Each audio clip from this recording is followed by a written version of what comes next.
Sur scène, dans la lumière, les yeux d'une centaine de personnes rivés sur moi. Et je devrais vous prétendre qu'il faut être caché pour vivre heureux. Enfin bref, faites ce que je dis, ne faites pas ce que je fais.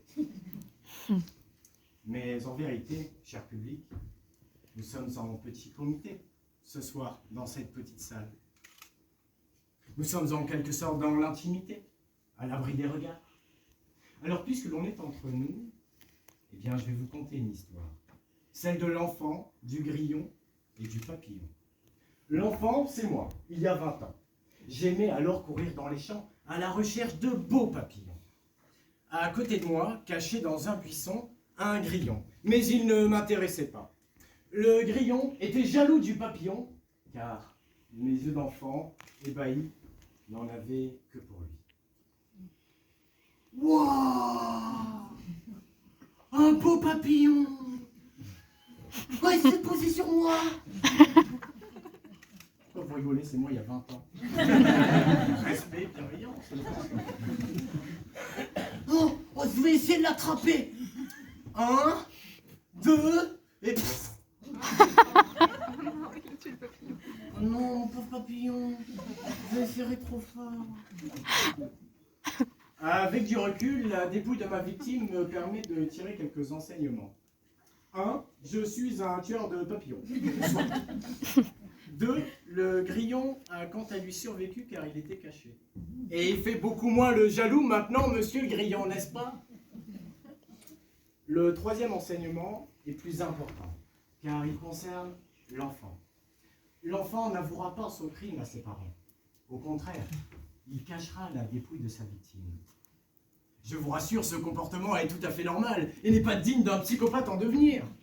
Non, il a été montré par des études de pédopsychiatrie que les enfants commencent à cacher des choses à leurs parents dès l'âge de 6 ans. Ce comportement leur permet de se familiariser avec leur propre intimité et de se lier d'amitié. Tu es ma meilleure amie, alors je vais te dire un secret. Par ailleurs, les enfants ne sont pas les seuls à avoir des secrets. Même au sein d'un couple, il est primordial de conserver un espace pour soi. Un couple où l'on ne se cache rien, ça n'existe pas. L'autre jour, au bureau, un homme prétendait avec arrogance « On se dit tout avec ma femme ». Entre nous, il serait pas un peu cocu celui-là?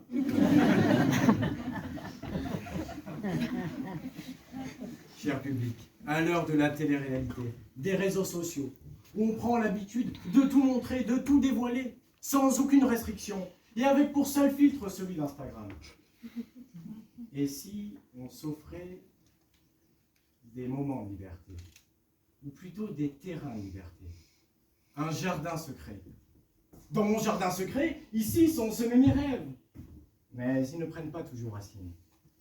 Là, mes projets sont cultivés et je suis fier de les voir fleurir.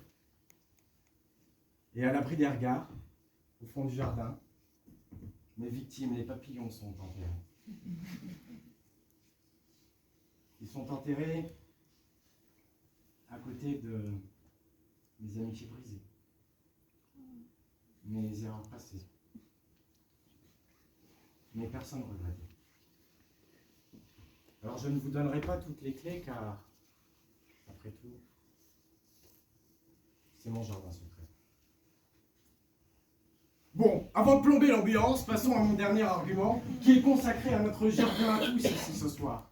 Il s'étend de la Hague au Val-de-Serre. Il est une ode à la vie avec ses parcelles de pâturage et ses plages infinies.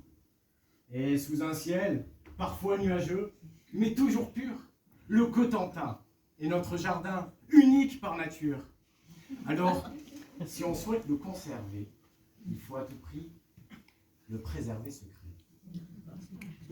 À moins de ne voir débarquer, non plus les soldats de la liberté, mais des hordes de touristes affamés.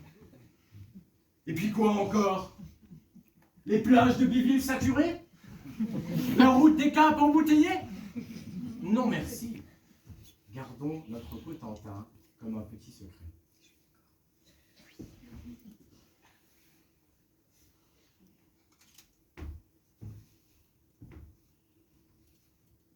Alors Alors je sais bien que mon contradicteur, quant à lui, Patrick, usera de ses talents d'orateur pour vous dire qu'il faudrait se dévoiler pour vivre heureux.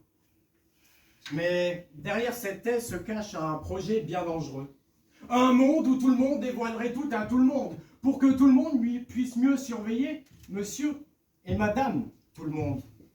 Dans cette société, vos moindres faits et gestes seraient publiés, commentés par vos contacts. Vous seriez alors soumis à l'injonction permanente de vos concitoyens. Vos données de santé seraient utilisées contre vous pour vous proposer des tarifs d'assurance adaptés. Et on devrait en être content. Vos données personnelles seraient utilisées par des publicitaires pour enfin faire de vous des consommateurs. Puis vous aurez le crédit social, ce concept qui permet d'être conforme au code de bonne conduite. Alors, même si Patrick, mon contradicteur, sera convaincant, eh bien ce monde-là, je veux vous le déconseiller. Un tel monde serait à déconstruire avant qu'il ne fasse de nous des... Respect, éloquentia, bienveillant. Cher public, j'ai un autre projet pour vous. Celui du cocon. Car c'est dans la chrysalide, à l'abri des regards, que le papillon déploie ses ailes flamboyantes. Nous-mêmes, c'est dans notre cocon familial que nous grandissons, que nous nous métamorphosons pour devenir la plus belle version de nous-mêmes. C'est pourquoi, pour vivre heureux, vivons cachés.